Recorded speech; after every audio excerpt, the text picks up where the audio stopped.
Evening. Good evening. It's good to see every one of you. I debated about asking Sarah McQueen to send out an email reminder today, but evidently you all reminded yourself, so that's wonderful. Thank you. Let's begin with prayer.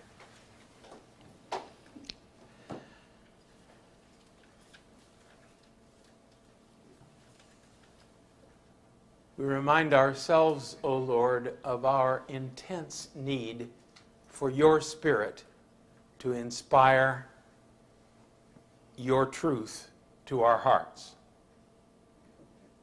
Thank you that we don't have to beg you to do that. Thank you that you want to do that. And that if we will bring you clean hands and pure hearts, you will indeed reveal yourself to us, the depths of your reality. And that's what we need, O Lord. In this world of unreality, of falsehood, of image, of presumption, how desperately we need your reality.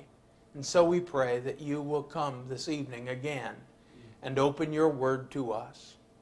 Thank you. Thank you for your kindness. Thank you for your goodness. Thank you for your presence among us. In your name we pray. Amen. I want to express my thanks to you for your kind Christmas presents. Thank you for the collection that you took up.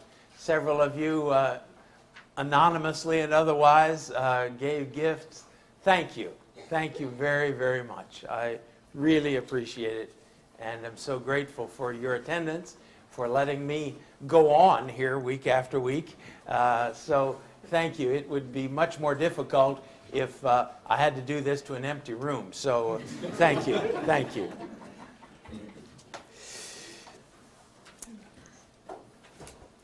If you happen to be with us for the first time, there are study guides on the sheet, on the table out there. There might be one or two for tonight. I don't know. And then they're there for next week. And I'm very impressed with those who do their homework, so thank you. We're looking at the book of Isaiah. We have seen in chapters 1 through 6 the problem and the solution.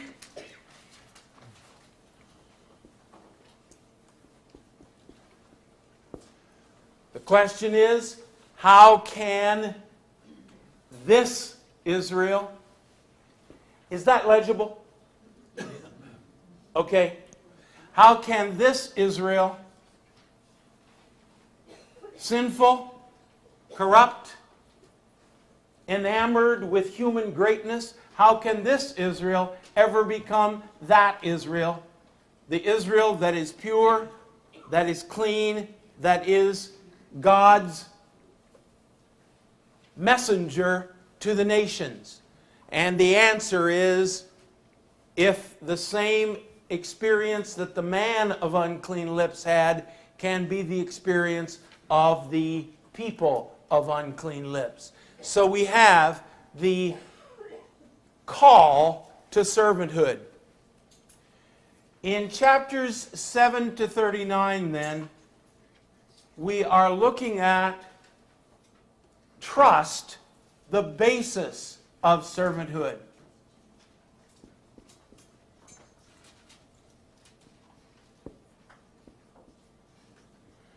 We will never lay down our self-protective attempt to control our world and satisfy our needs unless we can come to the place of genuinely trusting God. Easy to talk about, difficult to do, to truly take the risk of putting our destiny, but more than that, our self, in the hands of God. And so these chapters are dealing with that issue. In many ways, as I said when we were looking at chapter 6, the rest of the book is sort of built on the shape of chapter 6. And so in many ways, this is a vision of God. A vision of His greatness. A vision of His holiness.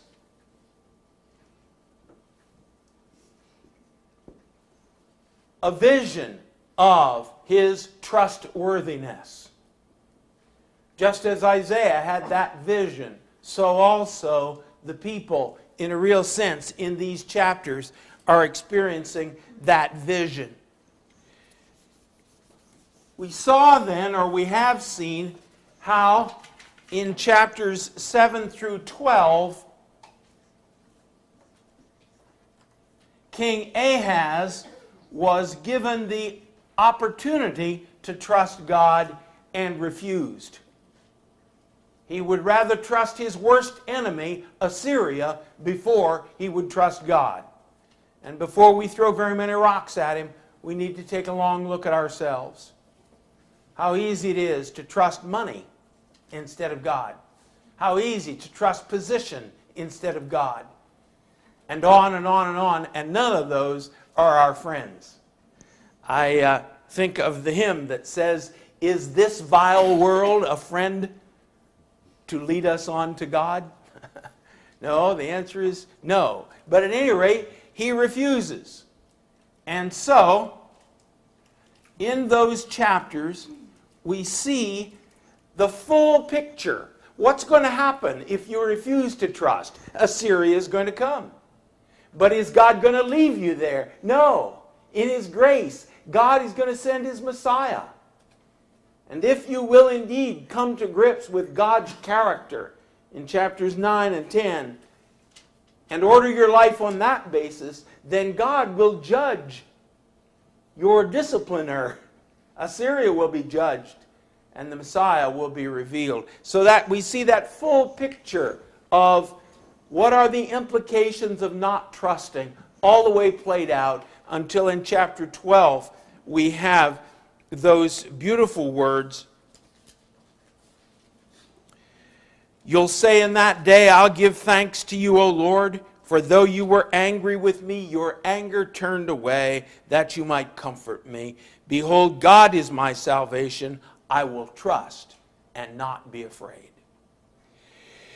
But since Ahaz failed the examination, we go back to the classroom. And so in chapters 11 through 13. Let's get that right. Chapters 13 through 35, we have lessons in trust. Why shouldn't you trust humanity as seen in the nations? And we've just concluded our study of that section. Don't trust the nations.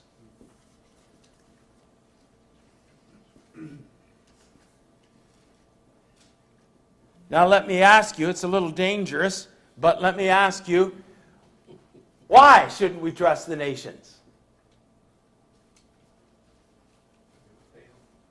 They will fail. What else? They will eventually learn to worship God themselves.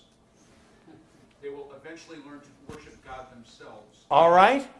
They are all under judgment by Judah's God, and several of them will one day worship Judah's God. So why in the world would you trust them? It would be possible, though, looking at those chapters, 13 through 23, to get the impression that the nations are the real actors on the stage of history, and that God, Yahweh, the I Am, is sort of a reactor. They sort of make up their minds what to do, and God says, now let's see, I wonder what I should do about that. The section that we're beginning to look at tonight, chapters 24 to 27, says, oh no. No, no. God is the great actor on the stage of history.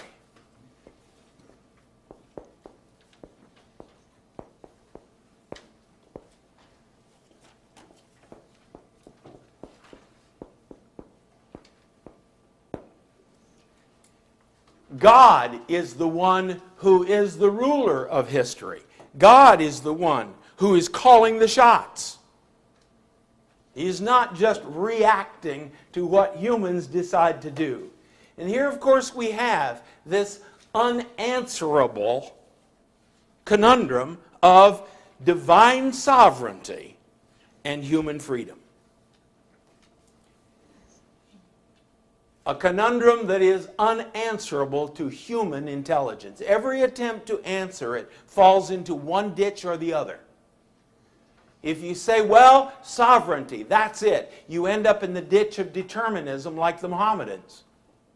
Yahweh causes everything to happen, including you finding a pencil at the right place and willing you to pick it up and willing every motion of your arm when you write your name. That's divine sovereignty. You better believe it.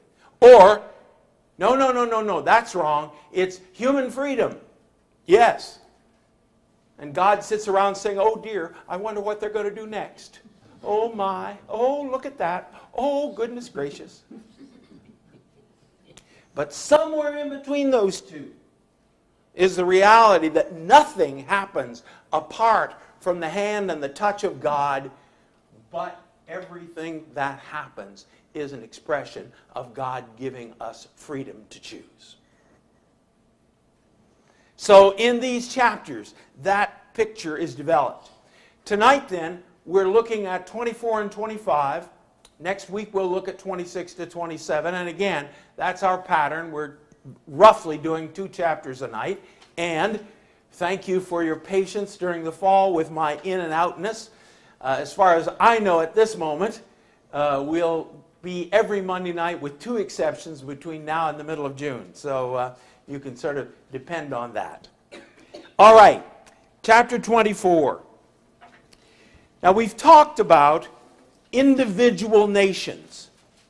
Babylon, Moab, Egypt, Damascus and Israel. Babylon again.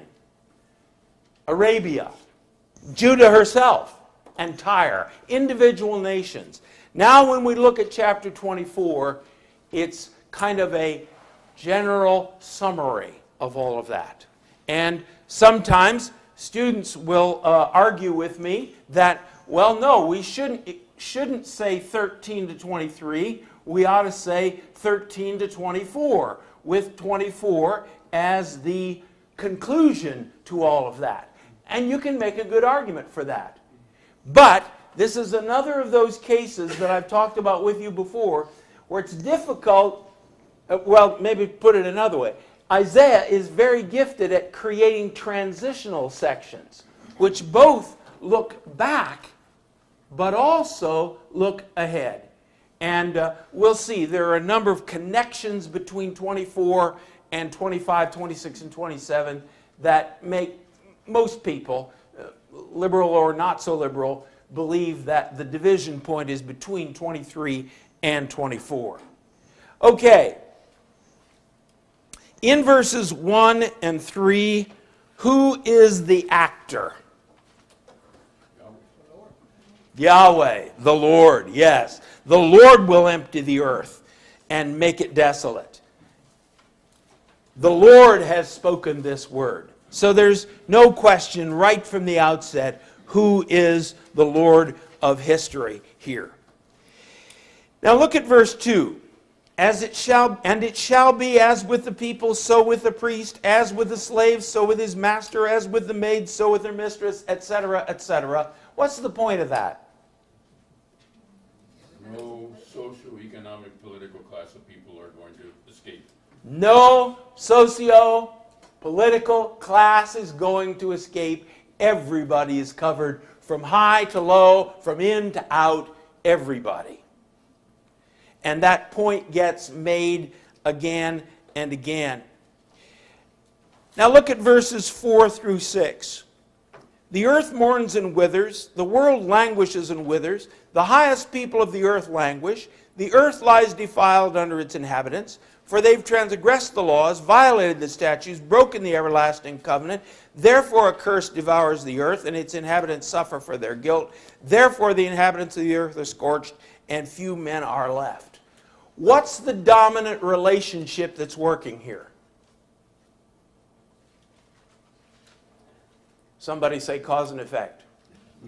That's right, cause and effect. Yes. Cause and effect. When you see a for or a because or a since or a therefore, you're looking for a cause and the effect. If the cause comes first and the effect second, then you call it causation. If the cause comes second and the effect first, it's called substantiation. Let me try to illustrate. You will go into captivity because you have sinned. Which is the effect and which is the cause? Sin is the cause. Exile is the effect. You state the effect first and the cause second. That's substantiation. Because you have sinned, you will go into exile. Cause and effect. Again, in your Bible study, look for that kind of thing. Because it's all over the Bible. The Bible is deeply involved with cause and effect. Because God is involved with that. You do this, here's the result. There are predictable results from predictable behavior. And when we forget that, we're in big trouble. So, okay, what is the effect here? Destruction. Judgment. The earth mourns and withers. The world languishes and withers. The highest people of the earth languish. The earth lies defiled under its inhabitants. Now what's the next word?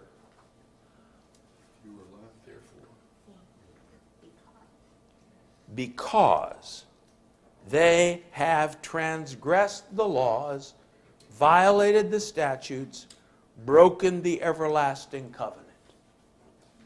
So verse 4 and 5a is the effect.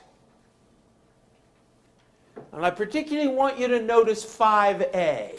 Why is the world a mess? The world lies defiled, what? By its people. By its people, under its people. Nature, the Bible tells us, is under a curse because of us.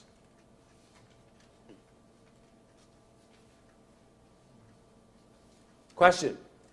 What does the everlasting covenant refer to? All right, you're ahead of me. We'll get there. So that's the effect. Earth is withered. Earth languishes. Earth mourns. Now what's the cause? They have transgressed the laws. What does transgress mean? To break. Disobeyed. Anybody know Latin? Transgress. To go over. To go across. God says, here's the fence. And I say, thank you very much. Now I know what to jump. Transgression is to go over. There's the limit. So number one, we have transgressed.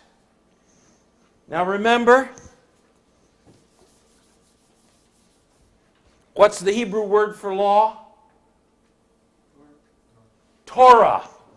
Torah.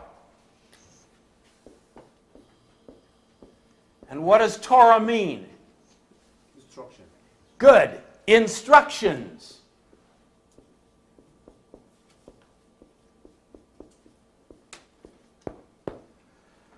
We hear the word law and we think, yeah, right. Some mean magistrate says, these people are having too much fun. I need to put up some restrictions here to keep them hedged in. No. God didn't design restrictions. God designed the world to operate in a certain way, and here's the instruction manual.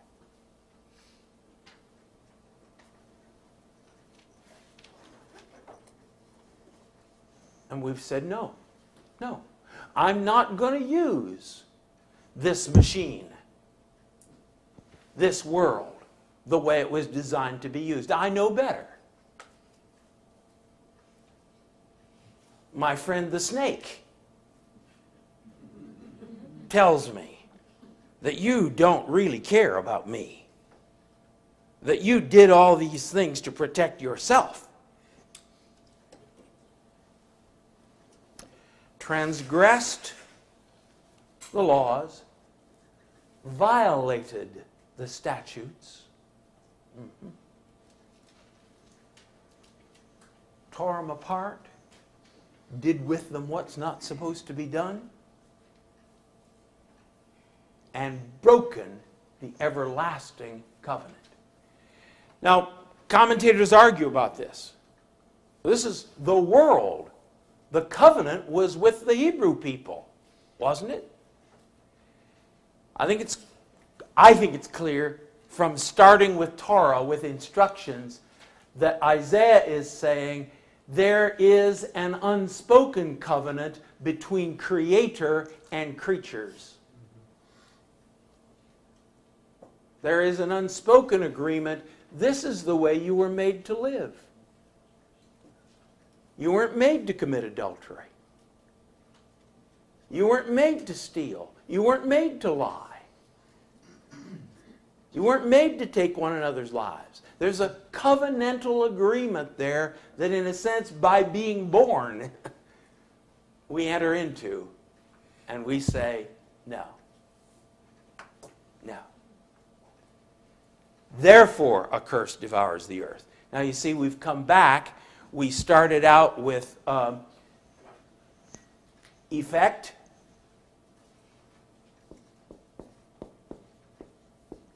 (4) and 5a. Then we went to cause in 5b and c. And now, in verse 6, we've come back to the effect. Therefore, a curse devours the earth, and its inhabitants suffer for their guilt. Therefore, the inhabitants of the earth are scorched, and few men are left.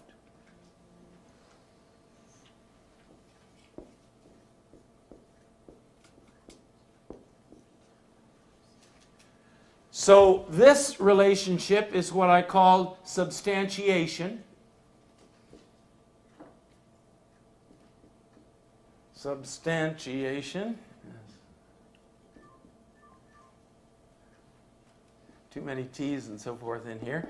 And this one is causation.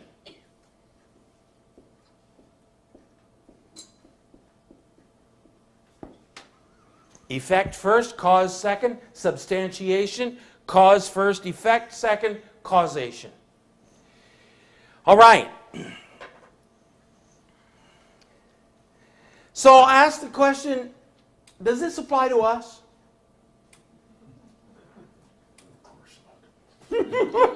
Mel says, of course not. Oh, that's a good relief. How does it apply to us?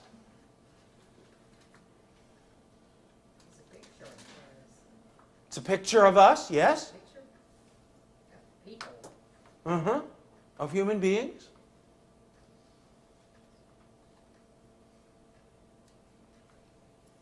What else? How does this apply to us? To you, to me?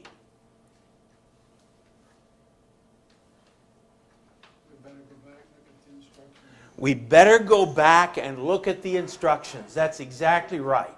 That's exactly right. It's very easy to wave my finger at those atheists out there who are messing up the world. And as the man said, every time you point one finger there, you've got 3 fingers pointing back this direction. How about me? How about you? Am I living according to the instructions? Not, oh man, I got to do it right or he's going to get me. But Lord, how did you make life? What are the parameters of life within which God says, enjoy, enjoy? When you look at it, there are really remarkably few restrictions on life. It's interesting that the Ten Commandments are stated negatively. Don't steal. That says your possessions are inviolate. I don't have a right to take your possessions. But it doesn't say, well, you can't possess this and you can't possess that and you can't do... No. Within his parameters, there are immense freedoms in life. But where are the parameters? Okay. I see that Brother Hendershot has set the clock 5 minutes fast. He's a little worried about me, so I'll blame him about that. That's not his fault. Okay, in verses 7 through 13, there is a contrast. What's the contrast? Joy and sorrow. The people in the land, the joy and sorrow. Mm-hmm. And where does the joy come from? Wine, yes. Yes. Drunkenness. Forgetfulness. It's easy to understand why people living north of the Arctic Circle are drunks. You want to forget that there are 23 hours a day of darkness. Grow it up there. You have to import it from someplace else, yeah.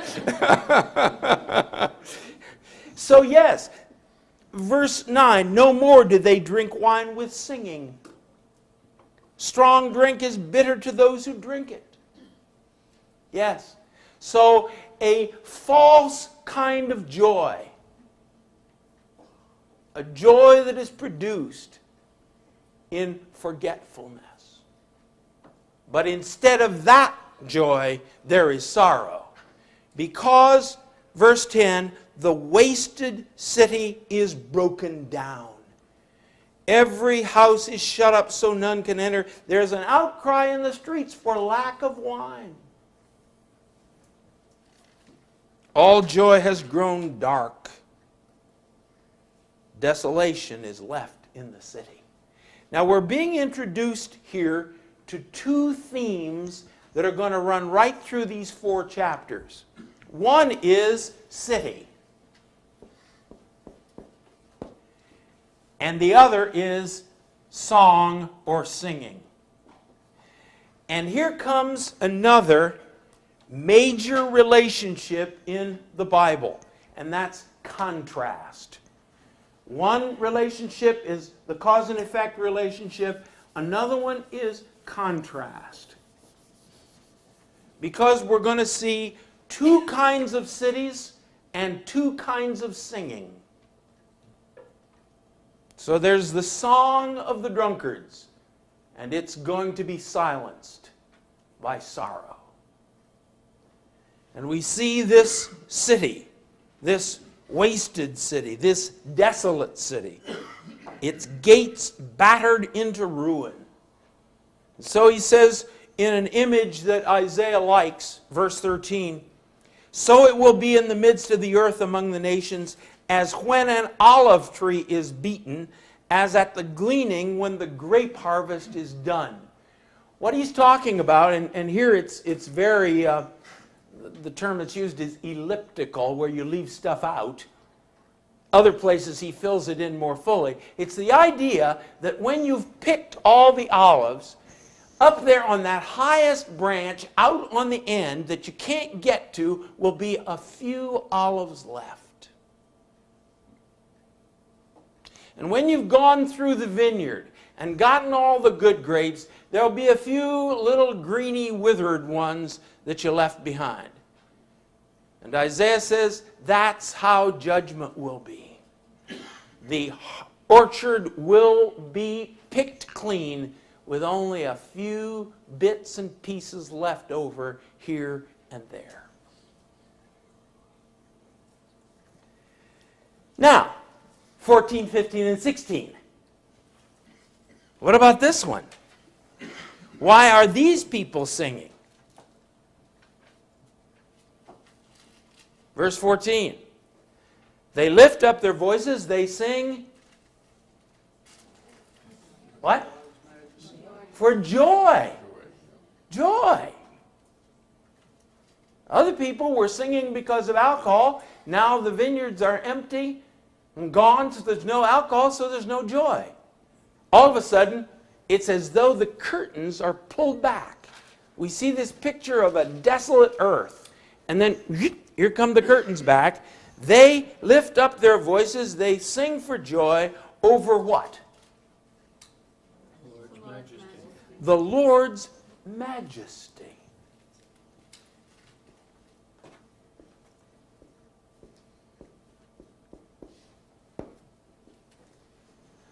Why is that a cause for joy? I'd rather sing about my majesty, wouldn't you? Why is the Lord's majesty a cause for joyful singing? Because he has destroyed the enemy. All right, he's destroyed the enemy in his majesty. He's exalted. The enemy is put down. Yes, that's one. Well, that joy comes from something outside yourself. All right. Things that we've been talking about, the drinking and the harvest and all of that, that's something that, is there, that's temporary. But then comes the joy that is outside yourself. Okay. The joy that is outside of ourselves. But why is God's majesty a cause for joy? Shouldn't we say his redemption or his kindness or his goodness? Why his majesty is cause for joy? All right, his righteousness, he's exalted. His love. His presence, It's nice. Just who he is. His power. his power, And he's one we can trust. one we can trust, Salvation. salvation. It's forever. I don't think we're talking about majesty, though. He's complete. Majesty is kind of a beautiful thing, like it's visually pleasing versus it's contrasted to the desolation of the city. Okay, okay. All these things we've been sharing are implications of this God's majesty. It's the idea of being uplifted, isn't it? There's great joy in knowing that this God is lifted up. Notice, in the East, give glory to the Lord. We've talked about that word before, the Hebrew word kavod. Weight, significance, reality.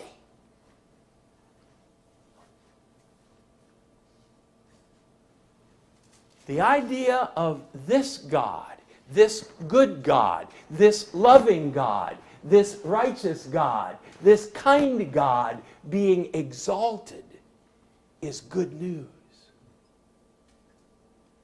If he was a cruel God, his majesty would not be a cause for joy. If he were a corrupt God, his majesty would not be a cause for joy.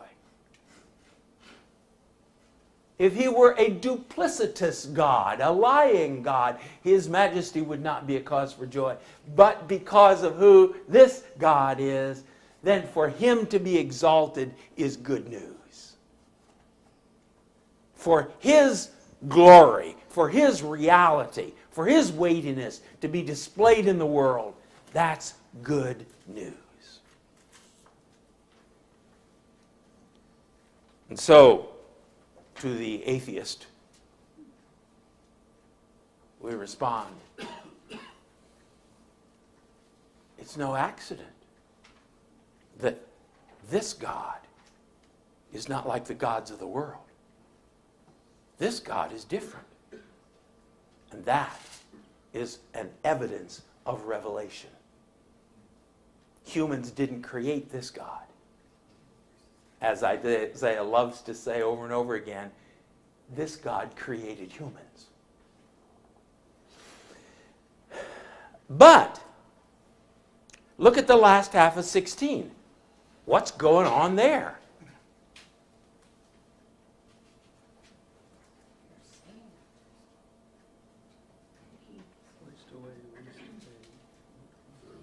The allies are also going to be destroyed.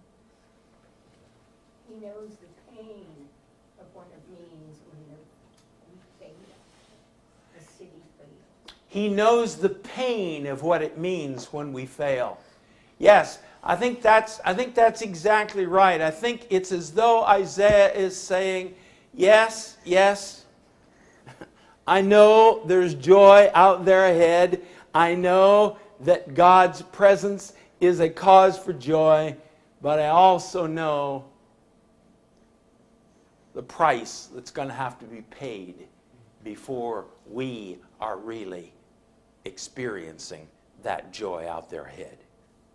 I've said to you several times before, Isaiah is never willing to let us forget the reality of the present in view of the hopeful promises of the future.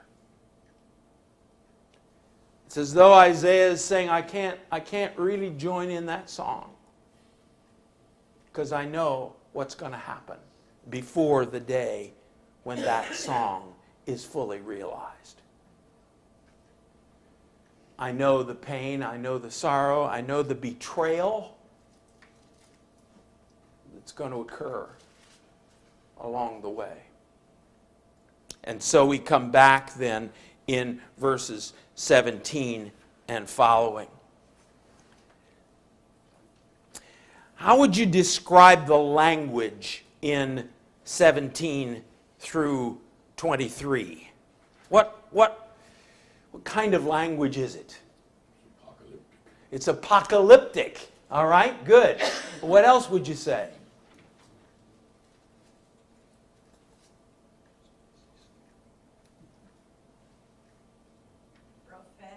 Prophetic.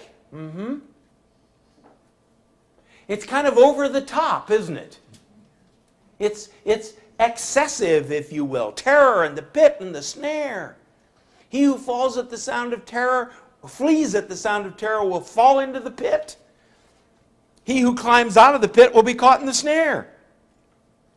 The windows of heaven are opened. The foundations of the earth tremble.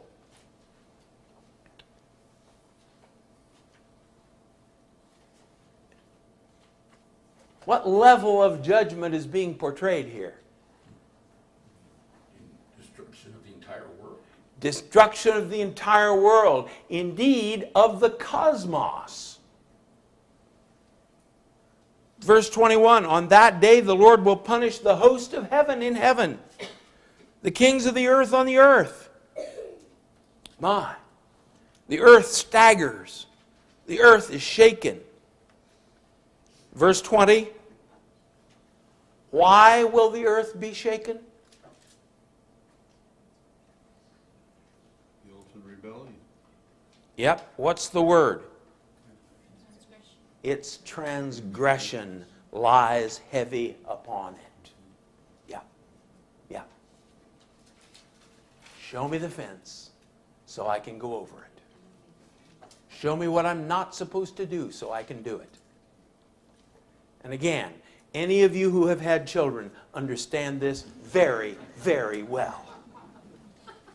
I didn't want to do it till somebody said you can't. Didn't want to do it till somebody said don't. And all of a sudden it was the most delightful thing in the world. That's called original sin. And there it is. Yes? Is this analogy then in comparison to, I live among a people of unclean lips? Yeah. Yeah. My version doesn't say transgression, it says guilt. Mm-hmm. Mm-hmm. It's the result of the transgression, the guilt of the transgression. Yeah. Yeah.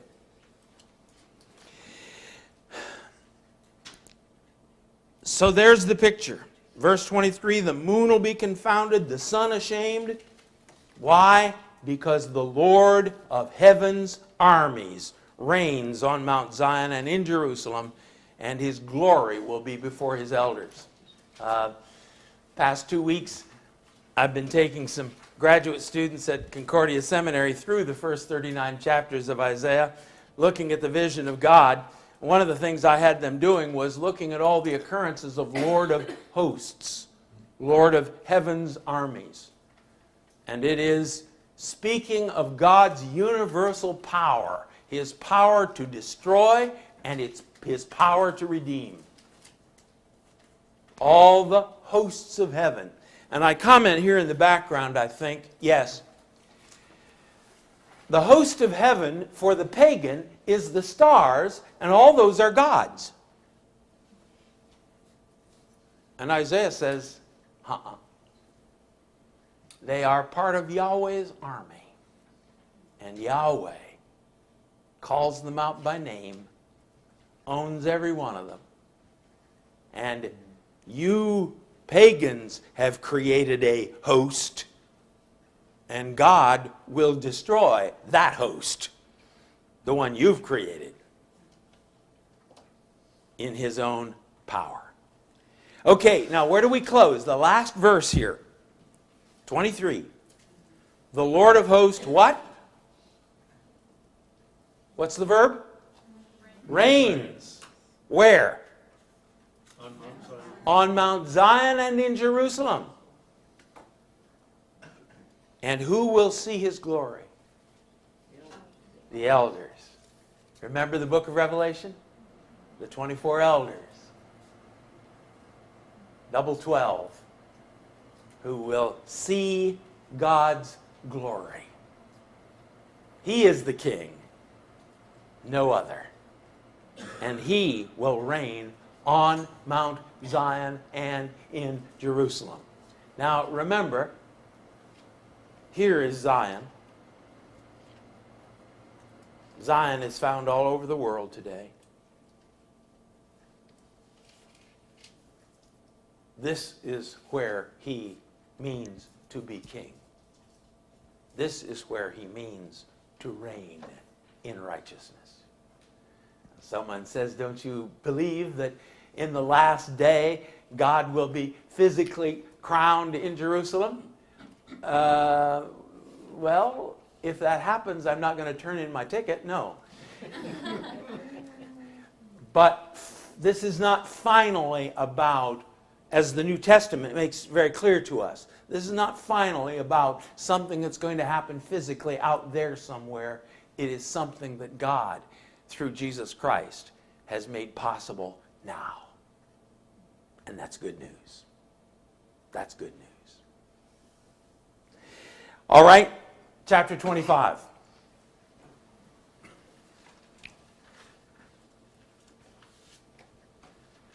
O Lord, you are my God. I'll exalt you. I'll praise your name. For you have done wonderful things, plans formed of old, faithful and sure.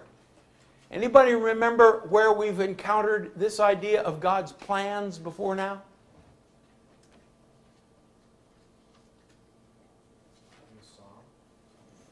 In Isaiah. Chapter 14.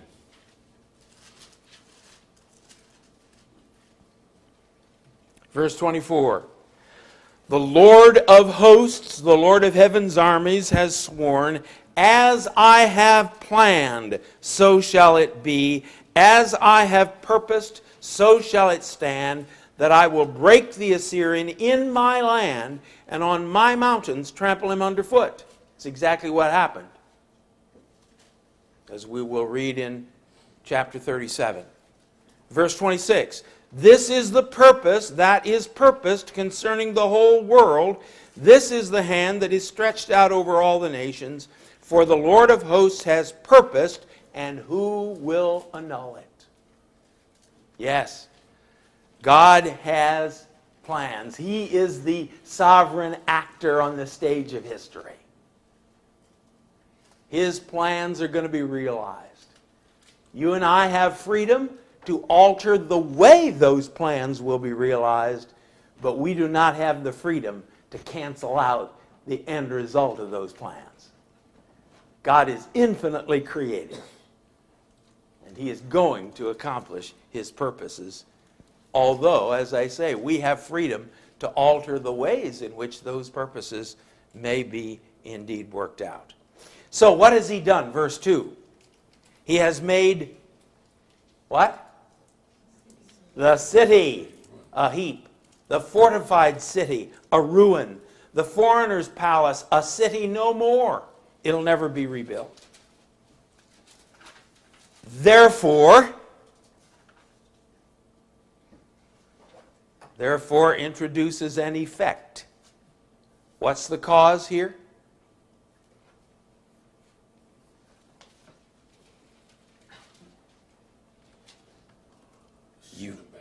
You have made the city a heap.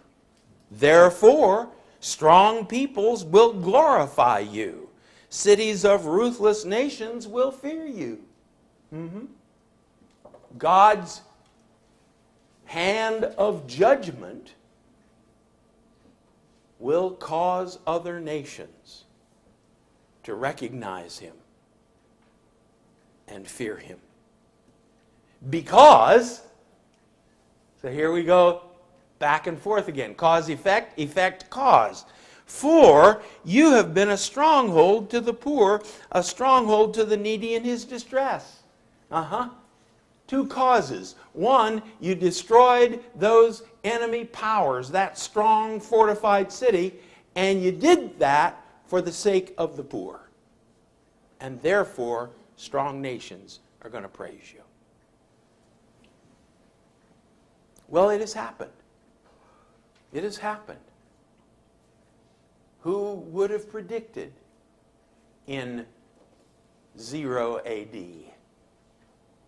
that the nations would come to Jerusalem to worship the God of Judah? But we have. We have.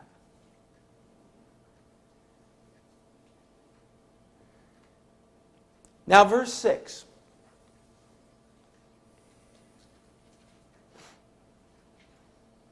On this mountain, the mountain where the Lord is reigning as king, he will make for whom? All people. Wait a minute. I thought God only chose the Jews. Well, wait a minute. I thought he just got done destroying the whole world.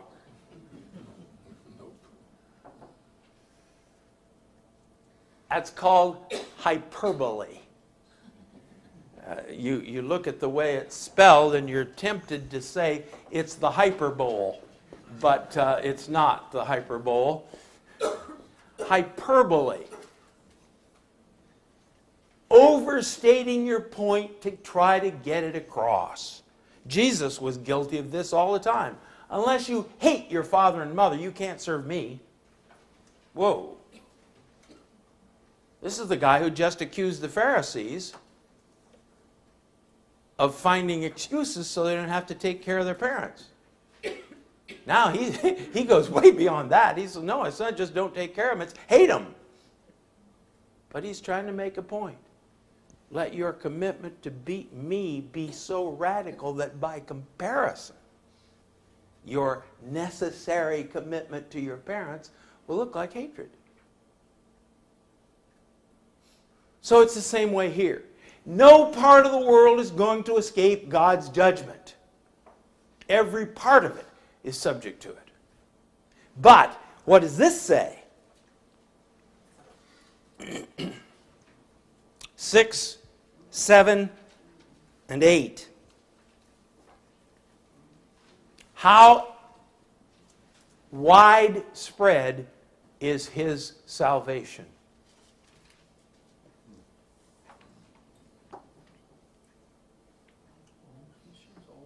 All nations, all peoples, all faces, all the earth. Yeah. If judgment touches the whole world, so does salvation.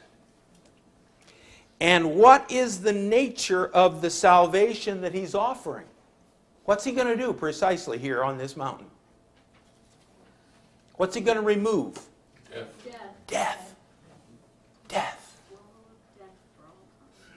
Death. He will swallow up on this mountain the covering that is cast over all peoples, the veil that is spread over all nations. He will swallow up death forever. And the Lord, Yahweh God, will wipe away tears from all faces. Wow. Wow. That's what he promises. If judgment touches the whole world, salvation touches the whole world. And it all comes from the God of this little country that is no bigger than Jessamine County. That's called faith, folks.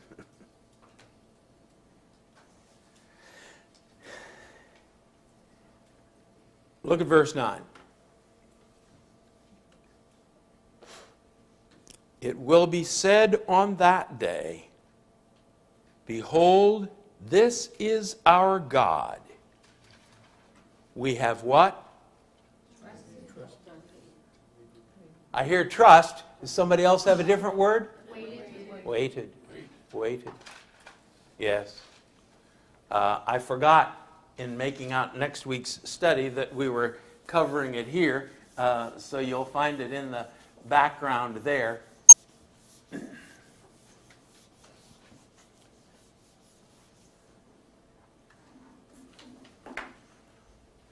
There is a word, a Hebrew word,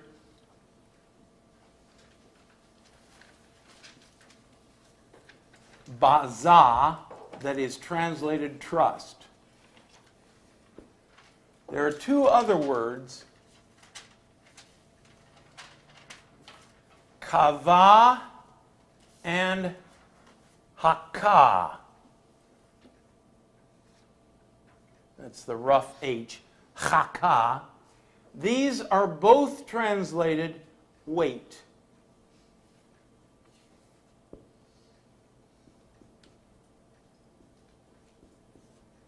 But they are also very often, as I heard here, translated trust. Because this is not like English wait. You know? Well, just sit there and wait till he comes. It's the idea of confident anticipation. We catch it a little bit when we say, oh, I can't wait. This word knows that the waiting will have a satisfactory conclusion. This word is a word of anticipation, of confident expectation, coupled with a refusal to run ahead of God and solve my problems my way.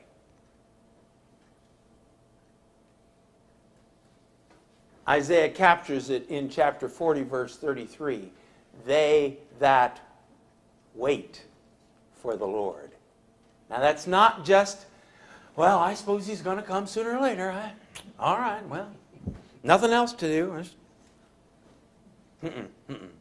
But it's especially this latter point. I am not going to run ahead of God and do it my way. I'm going to wait for him to do it his way.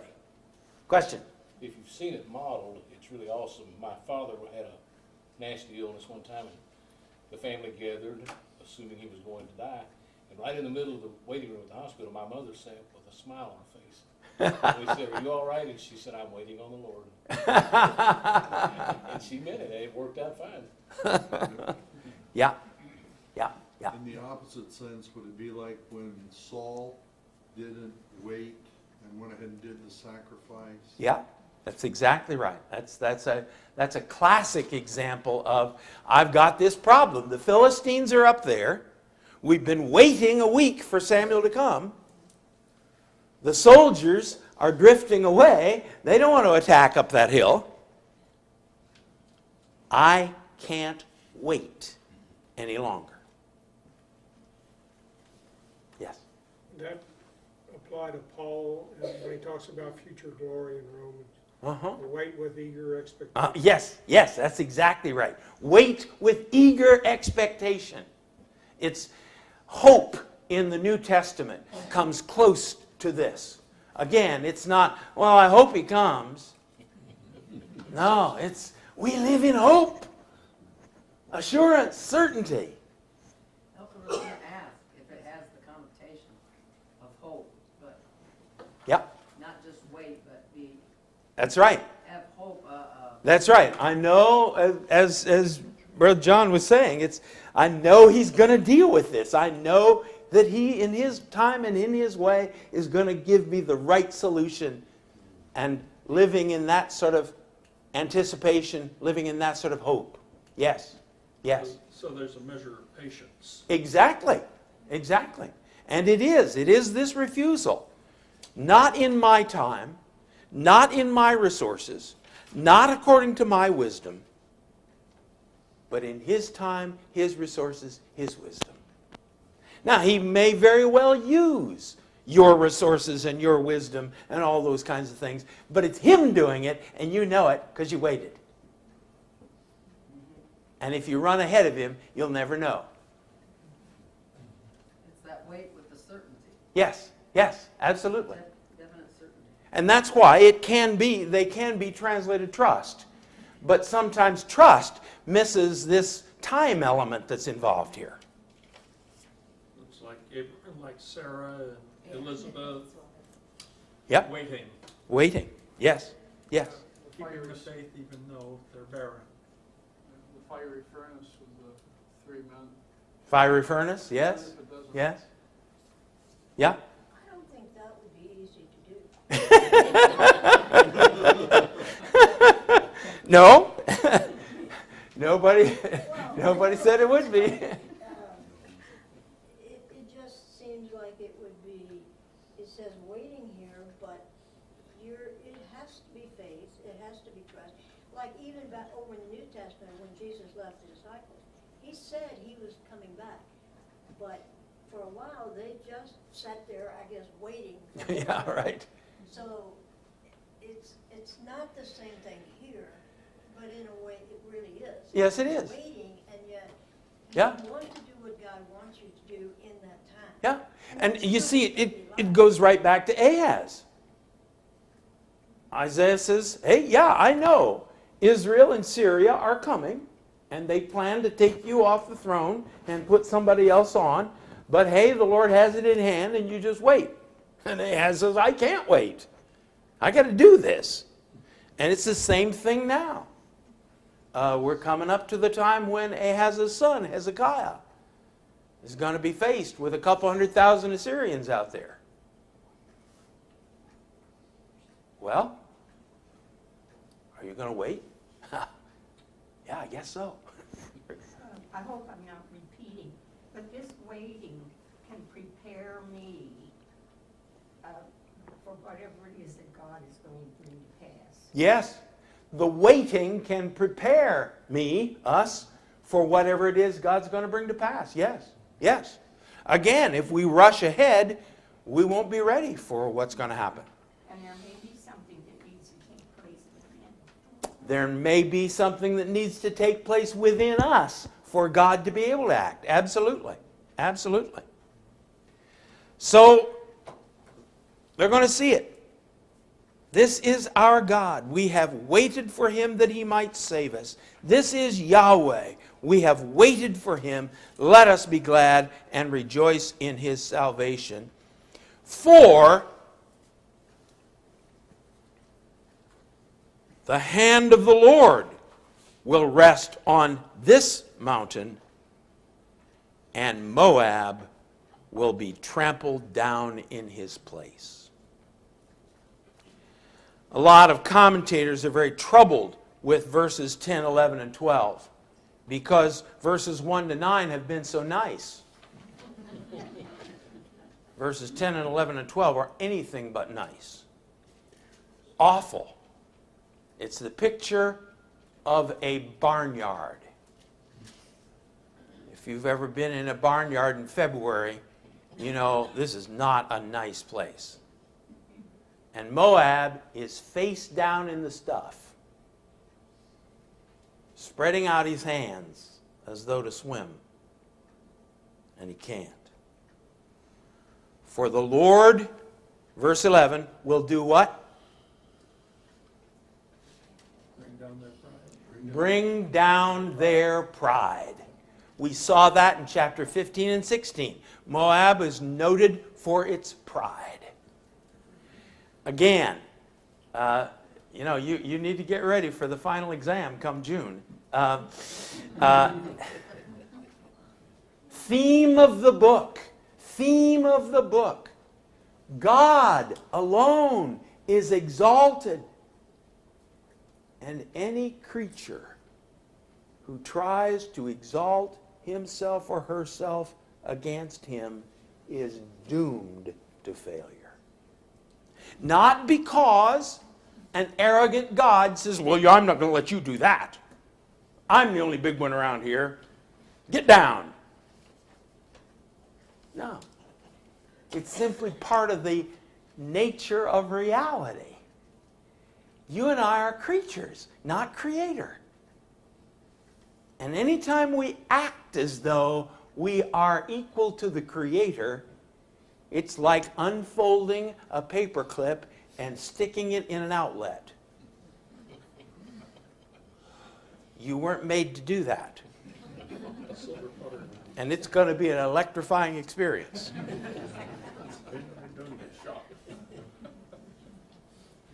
Not because the electricity hates you. The law of physics. It's the same way. The law of the Creator and the creature. Exalt myself to try to make myself equal to Him, and the result will always be disaster. I can think of no better example of this than Hitler.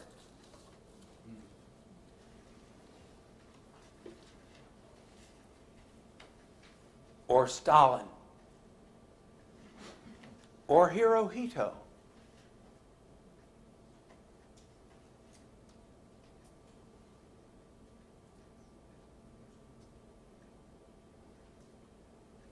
The Lord will bring down his pompous pride together with the skill of his hands, and the high fortifications of his walls he will bring down, lay low, and cast to the ground to the dust. Now let me make a final point here and I'll let you go. What chapter 25 is saying is, God offers his life to all.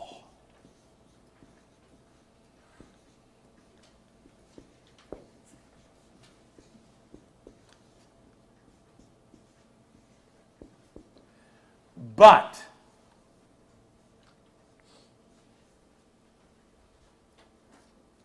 receiving that life is conditional.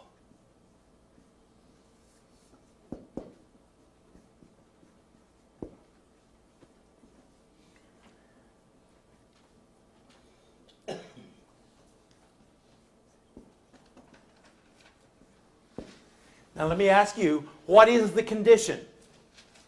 According to this chapter. Trust and self-denial. Moab says, I don't need God. I can take care of myself.